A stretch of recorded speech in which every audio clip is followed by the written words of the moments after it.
क्या कहें रिश्ते या खुद गर्जियाँ, रिश्ते या खुद गर्जियाँ। ना रुके देखो ये मन मर्जियाँ। क्या लाइन है यार। टूटता है कभी रूठता है, कोई भी ना पूछे यहाँ। क्या बात है यार। दोस्तों आज हम जमा तकसीम के सभी टीजर्स एंड ओएसटी देखने वाले। भाई इस ड्रामा के लिए बहुत ज़्यादा ही रिक्वेस्ट आई थी, पता नहीं क्यों।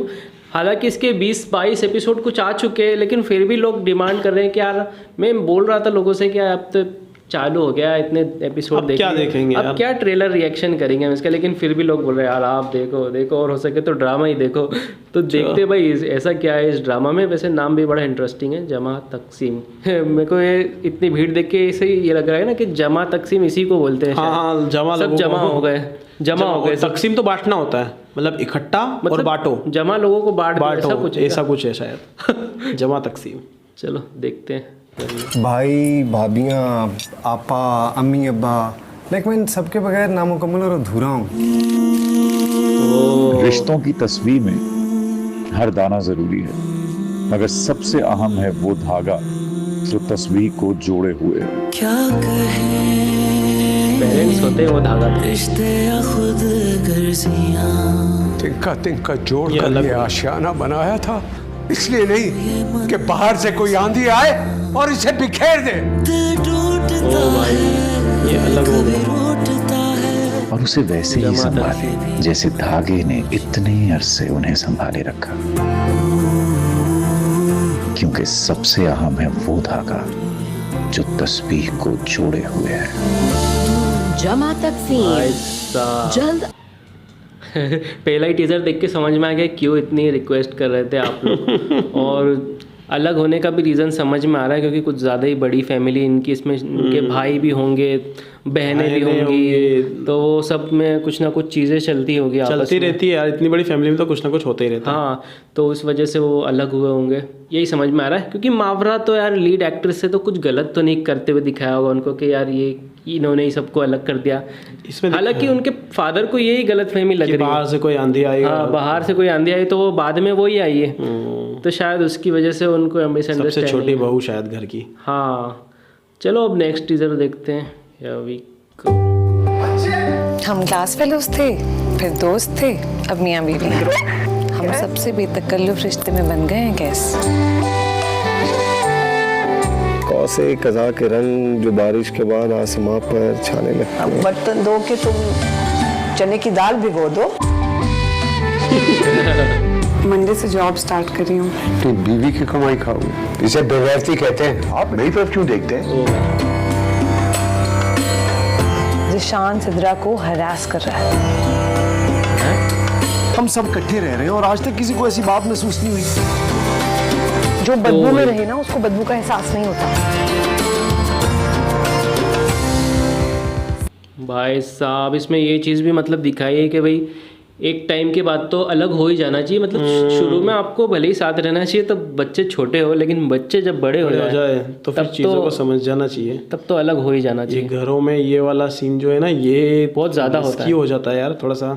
सच में जॉइंट फैमिली में बहुत होता है, पता ही नहीं चलता कौन सा कजन सच में कजन वाली निभा रहा है या फिर कुछ और ही, क्योंकि एक तो कजन ब्रदर्स रहते हैं, तो उस हिसाब से सोच थोड़ी सी वो हो जाती है। हाँ, तो वो वाली बात है। तो ये बात तो इसमें इस चीज़ का भी कुछ मैसेज तो दिया होगा इसमें। आई एम श्योर आप लोग देख रहे होंगे तो आपको पता होगा ये चीज़। कमेंट करके बताना। हम दूसरे टीज़र की तरफ बढ़ते हैं, अगले टीज़र की तरफ। मतलब कहाँ तुम्हारी 3 लोगों की छोटी सी मॉडर्न फैमिली और कहाँ हम सादा से 13 लोग। मुझे पैसा चाहिए जिस पे आप लोगों ने नाजायज कब्जा किया हुआ है। मैं नहीं समझता कि इसे घर के कामों में उलझना चाहिए। तुम तो खामोश रहो। मुझसे शादी करोगे? चोरी किया करती थी। मैंने अपनी जिंदगी में ऐसे लोगों से कभी डील ही नहीं किया।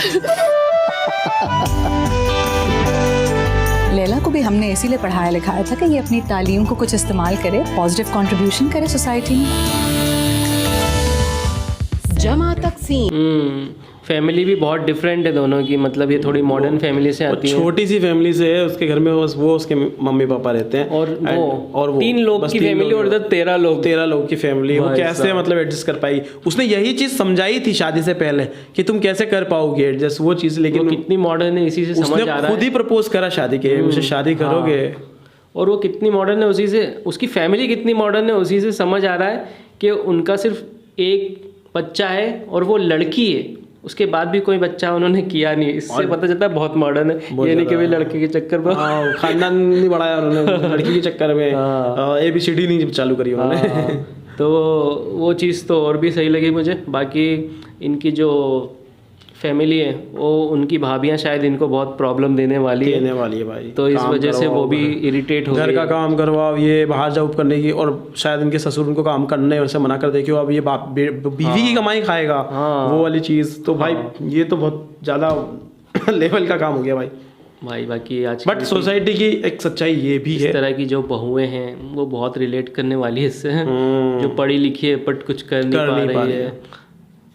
चलो नेक्स्ट टीजर देखते हैं। Here we go। मैं घर जाके अम्मी अब्बा जी को क्या बताऊंगा? अब तो वो वाकई सोचेंगे कि तुम घर बैठ के अपनी बीवी की कमाई खा रहे हो। सिर्फ मैं नहीं खा रहा बल्कि सबको खिला रहा हूँ। मैं तो समझ रही थी कि ये कैस और लैला की फैलाई हुई बदगुमानी है, मुझे क्या पता था कि हमारा अपना सिक्का ही खोटा निकलेगा। मैं तो कैस से लाजमी कहूंगी कि फौरन बच्चा करे, मियाँ बीवी का रिश्ता मजबूत होता है इससे। मुझे कोई एक रिश्ता नहीं मिला जो कि मुखलिस हो, ना भाई ना बाप ना बीवी, सबने लूटा है, मुझे धोखा दिया है। तुम्हें उनकी इस बात में कुछ गलत ही नहीं लग रहा? यार शादी के बाद सबको इंतजार होता है लाला, और मेरी माँ ने अगर पूछ ले तो क्या हो गया? भाई साहब ये अलग होने के बाद की कहानी लग रही है मुझे, है ना। उधर वो इनका जो भाई दिखाया वो अलग उधर परेशान हो रहा है, वो परेशान इसमें एक्चुअली क्या विलन कोई नहीं है क्योंकि सब फैमिली के हैं, बस ये है कि सबके अंदर एक परेशानी चल रही है और एक दूसरे की नज़र में सब मैं ज़्यादा परेशान हूँ वाला सीन है कि मैं अलग, क्योंकि उनका भाई तो हर क्या बोल रहे हैं, मुझे तो हर किसी ने परेशान किया, ना बाप ना भाई ना बीवी, हर कोई मुझे लुटने पे लगा हुआ। वही कह रहा हूँ मैं, उसमें मतलब उसकी जो वाइफ दिखाई वो परिजात की भाभी बताई तो वो इस तरह के रोल करके यही रोल दिया है, थोड़ा नेगेटिव टाइप के थोड़ा सा तो उनको देख के वो ऐसे ही लगा मुझे कि वो शायद वैसे ही रोल है उनका, और उनका हस्बैंड भी उनसे परेशान हो चुका और उनका बच्चा भी शायद वो वही लड़का जिसने छेड़ा था। हाँ तो उसकी माँ बोल रही कि मुझे तो लगा कि इन दोनों की फैलाई हुई बदगुमानी है, लेकिन मेरे ही सिट का खोटा है। उनको भी ये चीज़ क्लियर हो गई है। अस्पताल में भर्ती होता है तब पता चला होगा, जब मारा कूटा होगा उसको अच्छा खासा, तब गिरा गया होगा कहीं से तो अस्पताल हॉस्पिटल भर्ती हो गया होगा। चलो अब नेक्स्ट टीजर देखते हैं। लकी हूँ, माँ की आवाज़ सुन लेती हूँ, वालिदैन से बात कर लेती हूँ। मैं रास्ता और बच्चियाँ हम हैदराबाद शिफ्ट हो रहे हैं। क्या कहे ये बाद में अलग हो रहे हैं ये सबसे बड़े ऐसा लगता पैसा कमाए, मेरा शौहर कब्जा करें, आप ये सिखाती हैं आपकी नमाज और रोजे आपको? मैं तुम्हें भी अपनी जायदाद और घर से बेदखल करता हूँ। ओ भाई मुझे तो अंदाजा ही नहीं था कि मेरी तरबियत की जड़ें इतनी कमजोर होगी कि जरा सी आंधी से जमीन बोस हो जाएगी। भाई ये ड्रामे में बहुत ज़्यादा इंटरेस्ट जाग गया, मतलब ये टीजर्स जो मैंने देखे ना अभी, मतलब ऐसा लग रहा है कि ये ड्रामा मुझे देखना शुरू करना पड़ेगा, क्योंकि स्टोरी जो है काफ़ी इंगेजिंग है और बहुत ही रियलिटी से कनेक्टेड है। मतलब दिखाया जिस तरह से इसमें कि भाई मेरे को तो उनके लिए बहुत बुरा लग रहा है यार, उसके दादा दादी नहीं, एक फादर है और उनकी भी मम्मी है, मतलब इतनी बड़ी फैमिली है ना कि 3 पीढ़ियाँ रह रही है एक घर के अंदर, ऐसा लग रहा है। वो जिस तरह से उन्होंने बात क्या है ना, उसके उनसे जो अलग हो रहे हैं, जावेद शेख से सब अलग हो रहे हैं, उनके पोता पोती है, तो उनके से अलग होना बहुत बड़ा एक वो है। मतलब पोता पोती को से अलग होना, दादा दादी को बहुत ज़्यादा मोहब्बत होती है पोता पोती से, तो जो भी हो यार भाई, उनसे अलग होना बहुत टफ रहा सिचुएशन है उनके लिए। तो मतलब बहुत मतलब मुझे लगता है ना, जो भी ये ड्रामा देखते होंगे मल्टीपल टाइम रोते होंगे, जो भी रिलेट करते होंगे ज़्यादा, खास करके जो इसकी स्टोरी को लिख रहा है, क्योंकि वो किसी को तो देख के लिखता है। हाँ, किसी के घर की स्टोरी, बहुत सारे मतलब घर की कहानी है ना यार ये तो। चलो अब नेक्स्ट टीजर देखते हैं। हमीद अहमद नाम है मेरा और ये मेरी ज़मीन है। लगता है गलतफहमी हुई है जनाब को, ये ज़मीन मेरी है। 5 साल पहले मैंने ये प्लॉट लिया था और अब मैं यहाँ प्लाजा बना रहा हूँ। प्लाजा? भाई साहब, इस जमीन का 50 लाख रुपए तो मैंने बयाना दिया था मालिक को, कागजात हैं मेरे पास। किसके लिए बना रही हैं? कैस के बच्चे के लिए। चीटिंग। लैला ने तो मुझसे ऐसी किसी बात का जिक्र नहीं किया। कैसी बात? यही कि वो प्रेग्नेंट है। शादी को काफी अरसा हो गया तो कोई न्यूज, कोई खुशखबरी नहीं दी हमने उनको अभी तक। तुमने उन्हें समझाया नहीं कि ये हमारा पर्सनल मैटर है, उनकी राय और उनके प्रेशराइज करने की कोई जरूरत नहीं है। क्या हो गया लैला, माँ है वो मेरी, और ऐसी बात की उन्होंने और कुछ नहीं।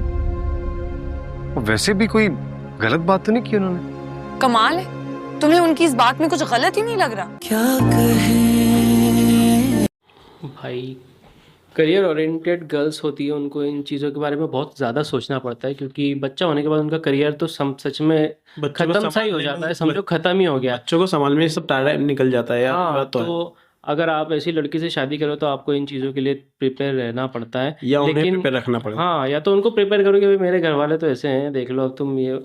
उस टाइम कोई कुछ सोचता ही नहीं यार। वैसे सबके साथ ये चीज़ें पहली बार होती है तो कोई कौन इतना सोचता है।